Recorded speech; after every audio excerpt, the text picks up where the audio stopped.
safarkii ujeedadiisu waxay ahayd inaan dadka reer galmudug gaarsiino dowladnimada iyo meesha ay galmudug marayso, sidoo kale inaan ogaano baahiyaha iyo duruufaha ay ku sugan yihiin iyo baahiyaha ka jira deegaanadaas. baahiyaha ay qabaan ee aad aragteen maxaa ka mid a? waxaa ka mid a waxay qabaan baahiyo kuwa weliba asaasiga ah oo nolosha bini aadamka aysan ka maarmi karin, sida biyaha, caafimaadka, waxbarashada iyo amniga. baahiyahaasa ugu weyn, ugu muhiimsan baahiyaha ay qabaan. dhammaanna waa usoo kuur galnay inaan aragnay oo ogaanayna wax badan bay naga bedeshay. baahiyaha ay sheegteen dadka waxaa ka mid a dhanka amnigana waxaad bilowdeen in aad maleeshiyaadka qabaa'ilada halkaa degan hubkii ka ururisaan. qaar baad ku guulaysateen inaad hubkii ka qaadaan, qaarka kale idiin dhiman goormaad ka qaadaysaa?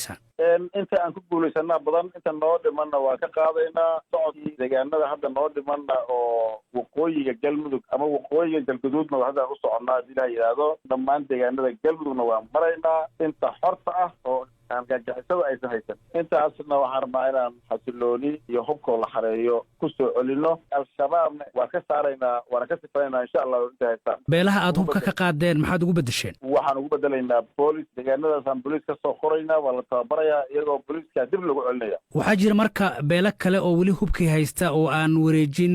siyaasadda noocaasas oo siyaasad dhibaato keenaysa maaha. waxaan rabnaa dhammaan reer galmudug inaan hubka ka xarayno iyo ciidanka haysta ku tababarno, daraawiish ka dhigno. marka beela hub haysanaysa iyo mid aan ka qaadayno ma jiris insha allah. madaxweyne, dhanka kale waxaad fulinaysaan mashaariic badan oo lacaga aad u tiro badan ku baxaysa. sidaan ognahayna deegaanada galmudug goobo ka mid ah al-shabaab baa haysta. marka mashaariicdaas lacagahaas faraha badan ku baxaya sideed ku sugaysaan amnigooda? waa sugaynaa amnigooda. ciidamo iyo awood aan insha allah ku sugnana waa haysanaa. hadda waxaan haysanaa ciidamadii qaybta 12aad, waxaan haysanaa booliskii, waxaan haysanaa kuwaan hadda xaraynay ood og tahay awoodda ay leeyihiin oo ay hubka markii hore si qayb ay iskaga haysteen. haddana intaan xarayno awoodoodii oo tababaran oo discibliin leh aan soo saarayno. sidaa darteed meelaha waaweyn sida dekeda hobyo oo hadda hawsheedii aan u qalab qaadanay oo go-aamo lagu gaaray oo la isugu yimid sa og tahay shirweyne looga tashanayay, go-aan lagu gaarayay, go-aamadiina la gaaray. mashaariicda lamidka waan sugaynaa amnigooda, waana ku filannahay. al-shabaabna inaan amni ka sugayna maahane waa ka saaraynaa, waana ka sifaynaynaa insha allah inta haystaan.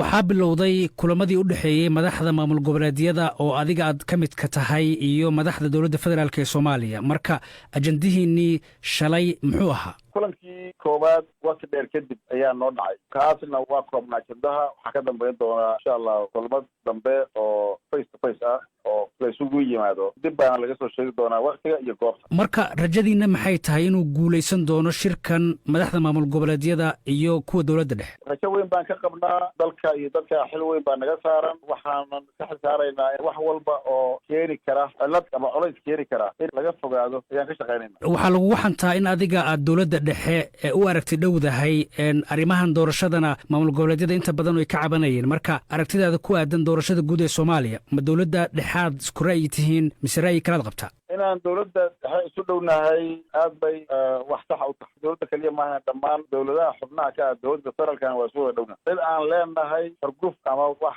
kala fogaanihina ma jirto. marka layguma xantee waa laygu xadhi karaa. taas waa halkaas. tan kale dowladda federaalka ah aragti ay doorashada ka leedahay oo gaar u ah madaxda qaranka anigu ma ogi. marka doorashadu waa waxweyan waxaa jira golayaal dejin, waxaa jira dowlad goboleedyadii, waxaa jira madaxdii qaranka. waxaan isleeyahay iyadoo la raacayo shuruucda dalka u degsan iyo wixii la dhaafi waayo ayaa laga gaari doonaa. marka maadaama aad dowladda dhexe isku ra'yi tihiin, bal dowrkaaga inooga waran ku aadan sidii la isugu soo dhoweyn lahaa dowladda dhexe iyo madaxda maamul goboleedyada ee ka biyadiidsan siday wax u socdaan. dhammaantood sidaan kuu sheegay, dowladda federaalka iyo dowladaha xubnaha ka ah dowladda federaalkaba aad baan isku dhownahay. waxaana ka shaqaynaa oo runtii ahmiyad weyn siinaa khilaaf kasta oo jira inuu soo dhammaado oo meesha laga saaro. taasaan ku shaqeeyaa, taasaanan qabaa. dadka jecel ama ku degdegana ma ihi khilaaf in laga maarmi waayo maaha. marka waad ka shaqaynaysaa sidii la isugu soo dhowaan lahaa? haddaan ka shaqeeya. markaad la hadashay madaxda maamul goboleedyada ma kuu qabsoomeen, ma aqbalin codsigaagi iyo tala jeedintaadii? hadda laftigeedanba wax weyn oo aysan jirin oo de waa la shiray. haddii mar la shirayna